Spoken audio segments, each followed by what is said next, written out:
دوسرا واقعہ ابدوس کے ڈوبنے کا ہے، جس میں بہت بڑے کاروباری گروپ کے مالکان سوار تھے اور کئی کروڑ روپے لگا کر سمندر کی تہہ میں ٹائٹینک کا ملبہ دیکھنے کے شوق میں اپنی جانوں سے ہاتھ دھو بیٹھے۔ کچھ لوگ رزق کی تلاش میں جانوں سے ہاتھ دھو بیٹھ رہے ہیں، کچھ ریکارڈ قائم کرنے کے لیے، ایسے خطرناک ایڈونچر کرنے کے لیے۔ اس بارے میں شریعت کیا کہتی ہے؟ حادثات میں مرنے والوں کو شہید کہا جائے گا، ان کے لیے دعائے مغفرت کی جائے گی، کیا ہوگا؟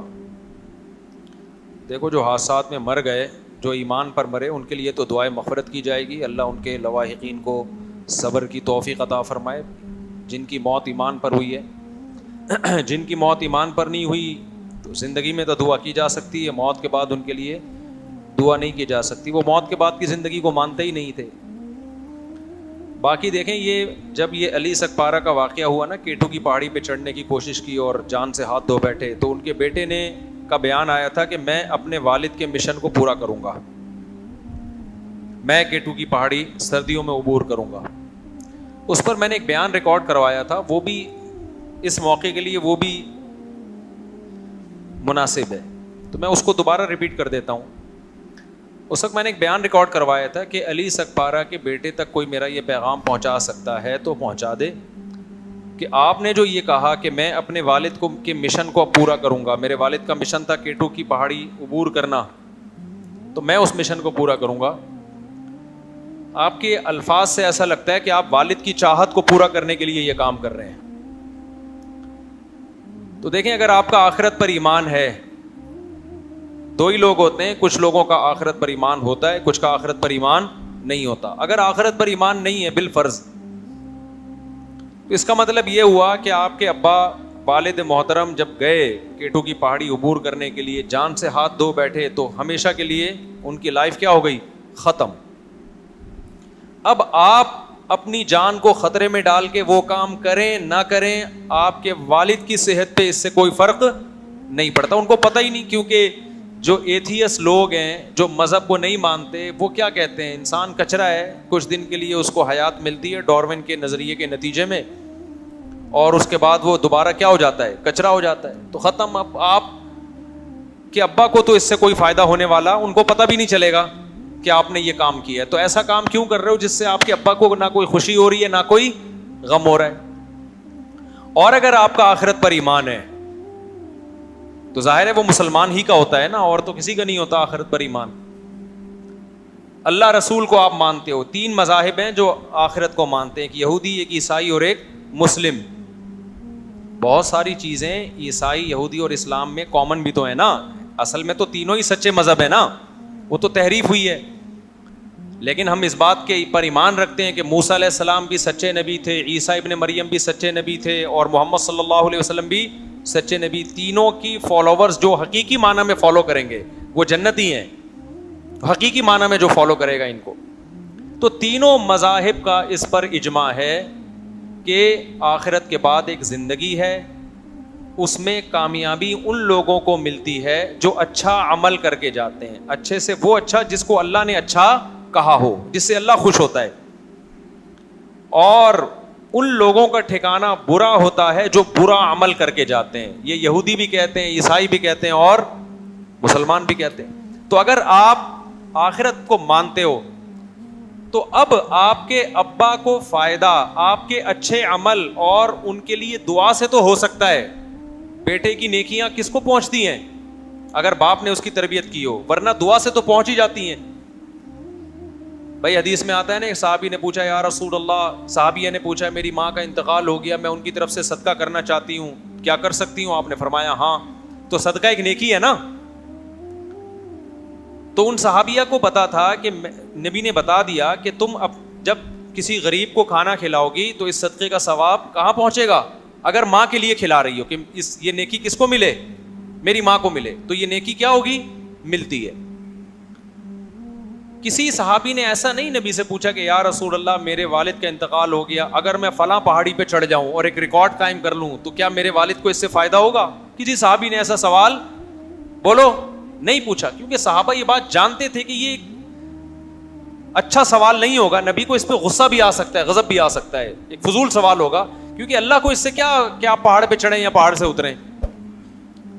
میں سمجھا پا رہا ہوں اپنی بات. اللہ کو اس سے تو غرض ہے کہ اس کی مخلوق کو کوئی بھوکا ہو کھانا کھلا دے تو اس کا پیٹ بھر جائے. الخلق عیال اللہ, حدیث میں آتا ہے یہ مخلوق اللہ کی عیال ہے, گویا اللہ کا خاندان ہے. جیسے کہ آپ کسی کے بچے کو کھانا کھلا دیں تو باپ خوش ہوتا ہے نا, تو مخلوق کو کھانا کھلائیں گے کون خوش ہوگا؟ اللہ. ہاں یہ ایک الگ بات ہے کہ جب نبی صلی اللہ علیہ وسلم مشرکین سے کہتے کہ مخلوق کو کھانا کھلاؤ تو مشرکین کہتے اللہ خود ہی کیوں نہیں کھلا دیتا, اللہ نے ان کو غریب پیدا کیوں کیا ہے؟ پھر آئی بات سمجھ میں؟ یہ ایک بیہودہ سوال ہے. بھائی اللہ نے غریب کو پیدا کیا تاکہ مالدار کی آزمائش ہو. اس میں حکمتیں بہت ساری, کسی کو غریب بنایا, کسی کو امیر بنایا, یہ حکمتیں فوت ہو جاتی ہیں نا اگر اللہ سبھی کو کھلا دیتا. لیکن اللہ غریب کا پیٹ بھرنے سے خوش ہوتا ہے, اس مالدار سے خوش ہوتا ہے جو غریب کا خیال رکھے. تو صحابیہ نے نبی سے کیا پوچھا؟ میں اگر صدقہ کروں گی تو میری ماں کو, نیت میری ہوگی اپنی ماں کے لیے صدقہ کر رہی ہوں, تو میں نے کہا تھا کہ علی سکپارہ کے بیٹے کو میرا کوئی پیغام پہنچا دے کہ بھئی آپ کے والد صاحب کی جو ڈیتھ ہوئی اللہ مغفرت فرمائے, ان کے درجات بلند کرے.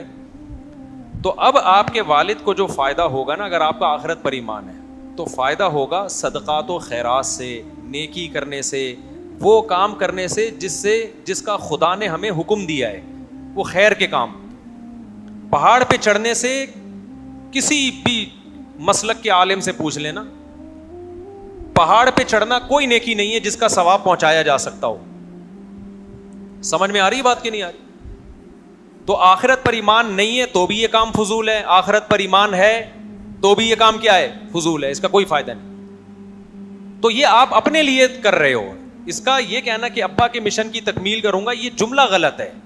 آپ یہ کہو کہ بھائی میں بھی ٹرائی کروں گا, اگر کامیاب ہو گیا تو عزت مل جائے گی, ورنہ موت کے منہ میں چلا جاؤں گا.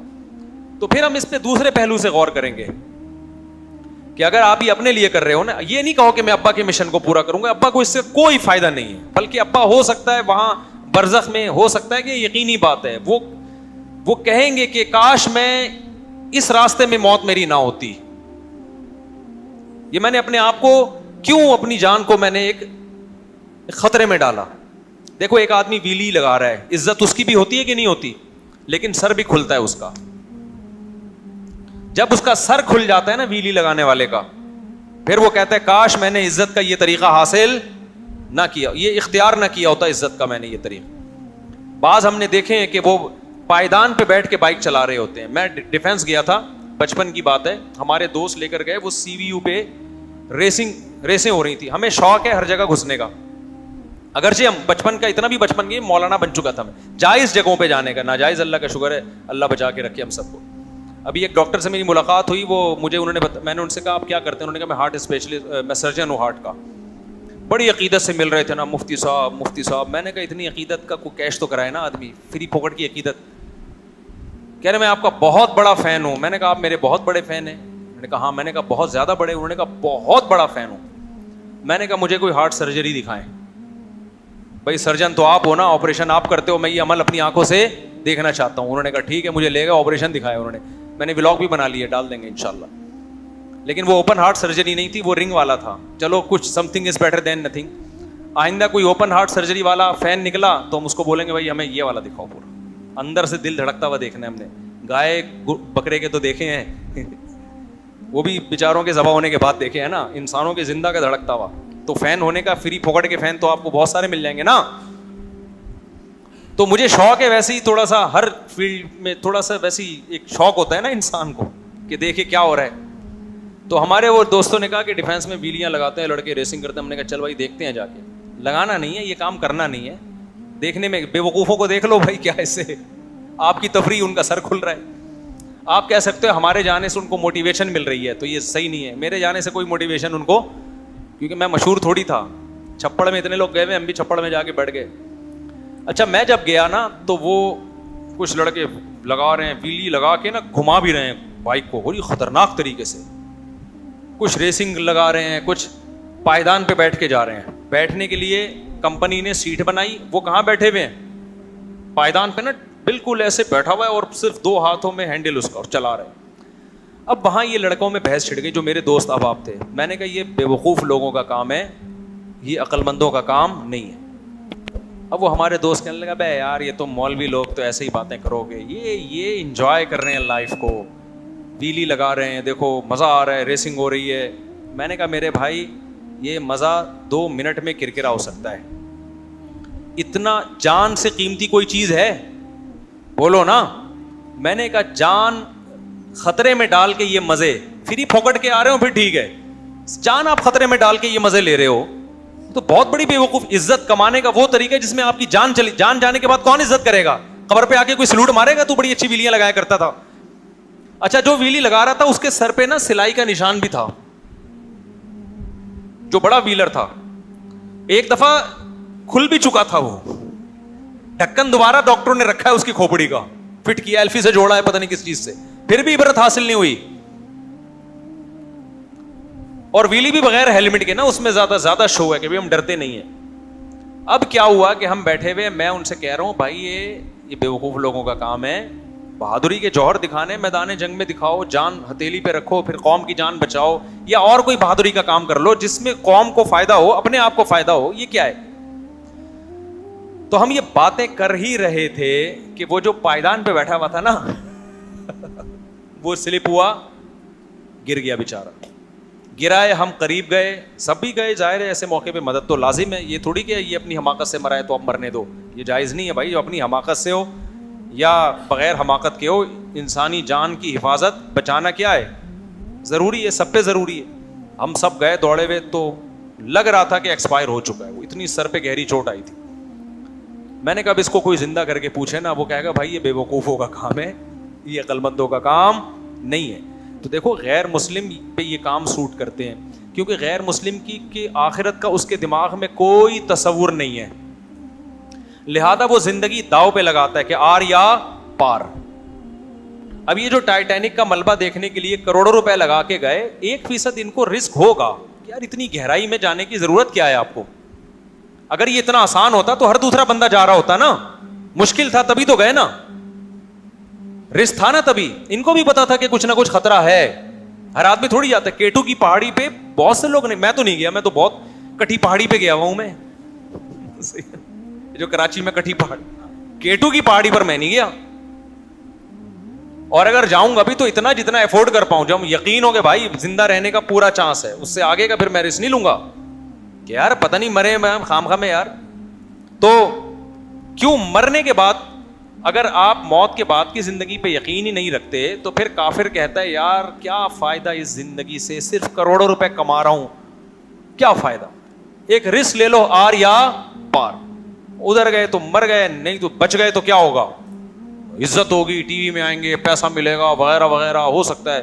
تو کافر پہ یہ چیزیں سوٹ کرتی ہیں, آر یا پار. مسلمان کو پتا ہے کہ مجھے اللہ نے ایک دفعہ زندگی دی ہے اور یہ زندگی اللہ کی امانت ہے, اس کے بارے میں قیامت کے دن مجھ سے سوال ہوگا کہ اس زندگی کو کہاں کھپایا تم نے. اور زندگی بچانا اسلام میں فرض ہے. بہت سے مذاہب میں خودکشی حلال ہے, وہ کہتے ہیں انسان اپنی جان کا مالک ہے, جب چاہے ٹھا کر کے ختم کر دے. تو یہ مولویوں کو تکلیف کیوں ہو رہی ہے, وہ یہ کہتے ہیں مذہبی لوگوں کو تکلیف کیوں ہو رہی ہے, اسلام کیوں پابندی لگا رہا ہے. بہت سے ملکوں میں لیگل بھی ہے, یورپ کے بعض کنٹریز میں لیگل ہے. بھائی ایک بندہ نہیں زندہ رہنا چاہتا تو وہ مار دو نا. ہاں وہ یہ کہتے ہیں کہ اس طرح سے نہ پھٹو کہ چھیچڑی ویچڑی ادھر ادھر پھیل جائیں, تمہارے بدبو آئے, لوگوں کو وحشت ہو. تو انہوں نے ایک لیگل کر دیا ہے کہ بھائی آپ لائن لگائیں, آپ رجسٹریشن کروائیں, ڈیٹ ہم آپ کو دیں گے, اس وقت ہمارے یہاں فلاں کھمبا بجلی کا فری ہوگا, وولٹیج بھی اتنے آ رہے ہوں گے. اگر یہ کراچی میں ہو جائے نا تو فری ہوگا, ٹھیک ہے نا, کہ فلاں کھمبا ہے وہ گرنے والا ہے, وہ ویسے کسی پہ گرے گا, بے گناہ آدمی مرے گا, بہتر نہیں ہے آپ مر جائیں. تو خیر بعض یورپ کے کنٹریز میں ایسا ہے کہ انہوں نے لیگل کر دیا, تو لائن لگا کے تمیز سے آپ پھٹیں, اور کس طرح سے مرنا چاہتے ہیں وہ سب انہوں نے بتا دیا کہ یہ ایک سوٹیبل مینیج, ہر چیز کو انہوں نے آرگنائز کر دیا ہے. اسی کے وہ کیش کراتے ہیں اسی چیز کو. ابھی میں نے پورا بیان بھی اسی پر ہوا نا, ہر چیز کو کیا کر دیا ہے, آرگنائز. تو ہمارے یہاں کوئی چیز اور کچھ بھی آرگنائز نہیں ہے نا, کوئی مینجمنٹ ہی نہیں ہے, تو سب ہو بہت کچھ صحیح رہا ہے لیکن الٹے طریقے سے صحیح ہو رہا ہے. ایک صاحب نے بڑی خاندانی بات کی, جہاز میں ایک صاحب سے میری ملاقات ہوئی, بڑے پڑھے لکھے لوگوں سے بعض دفعہ ملاقات ہوئی. انہوں نے کہا یار پاکستان میں جو غلط طریقے سے صحیح کر سکتا ہے نا وہ کر لے, کیونکہ یہاں صحیح طریقے سے بہت کچھ غلط ہو رہا ہے. نہیں یہ بات سمجھ میں؟ یعنی اگر رزلٹ صحیح نکل رہا ہے نا تو پہلے طریقہ غلط تو پاکستان میں کر لو, کیونکہ اگر غلط طریقے سے بہت سے لوگ صحیح نہیں کریں گے نا تو صحیح طریقے سے غلط کرنے والے اس ملک میں بہت ہیں. بڑی خاندانی بات ہے, سونے سے لکھنے کے قابل ہے. کبھی چھاؤں میں آئیں گے تو اس کا مطلب بتاؤں گا, یہاں بھی نہیں بتا سکتا. بعض چیزیں چھاؤں میں بتائی جاتی ہیں. یعنی کام غلط طریقے سے ہو رہا ہے لیکن رزلٹ کیا نکل رہا ہے؟ ملک اور قوم کی خیر خواہی میں, کسی فرد کی خیر خواہی میں. اور بعض دفعہ کام صحیح طریقے سے ہو رہا ہوتا ہے لیکن وہ رزلٹ اس کا کیا نکل رہا ہے؟ بیڑا غرق ہو رہا ہوتا ہے ملک کا. بڑی خاندانی بات کی میں نے, تو دل چاہ رہا تھا گھر لے آؤں میں. جس نے کی وہ بھی بڑے عظیم آدمی ہے, ان کا نام لوں گا آپ حیران ہو جائیں گے, بولیں گے یار اچھا چھوڑو. اچھا خیر, تو اب وہ جو ٹائٹینک کی تلاش میں نکلے تو یہ ان لوگوں پہ سوٹ کرتی ہیں چیزیں جن کا آخرت پر ایمان نہیں. اصل میں تو ان پہ بھی سوٹ نہیں کرتی, ٹھیک ہے نا, لیکن میں بہت بڑا دل کر کے, کیونکہ یار جب زندگی رسک پہ ڈال دی آپ نے تو زندگی سے بڑا تحفہ دنیا میں کوئی بھی نہیں ہے. 1% بھی رسک نہ لو زندگی کا. تو جو آخرت پر ایمان لانے والے لوگ ہیں ان پر نہ K2 کی پہاڑی عبور کرنا جان رسک میں ڈال کے. ہاں جان کا خطرہ نہیں ہے, پھر آپ بڑے بڑے کام کریں بھائی, جائیں آپ. اول تو میں کہتا ہوں پھر بھی وہ کام کرو نا جس کا پبلک کو فائدہ ہو. K2 کی پہاڑی پہ چڑھنے سے کیا فائدہ ہوگا؟ آپ کہہ رہے ہو ملک کا نام روشن ہو جائے گا. ملک کا نام اور بہت ساری چیزیں جن سے روشن ہو سکتا ہے. اتنے محنت کرنے والا, اتنی استقامت والا آدمی ایجوکیشن میں آگے بڑھے یار. ایسے ڈاکٹر میرے علم میں ہیں, پاکستانی ہیں, لیکن ہمارے ملک کا نام یورپ میں جا کے انہوں نے روشن کر دیا. یہاں کے سائنٹسٹ ہیں امریکہ میں جا کے ملک کا نام روشن کر دیا. وہ آپ کہیں گے آپ کو پتہ ہے ہمیں تو نہیں پتا. وجہ اس کی ہے کہ ہماری گورنمنٹ ہی نہیں چاہتی کہ وہ روشن ہو, ٹھیک ہے نا. تو گورنمنٹ ہی ان پہ پردے ڈال کے رکھی ہوئی ہے, گورنمنٹ پروٹوکول ہی نہیں دیتی. تو حکومت کا کام ہے نا کہ ہمارا بندہ وہاں پہنچا ہوا ہے اور ہمارے ملک کو روشن کر دیا, تو ہمارے ملک کے نام کو تو ہم اس کو پروٹوکول دیں. گورنمنٹ جب لفٹ نہیں کرائے گی تو کیا ہوگا؟ اچھا خیر, تو یہ ٹائٹینک والا جو واقعہ ہوا ہے نا, یہ مظلوم لوگ ہیں بیچارے. آپ لوگ ایسا بننے کی کوشش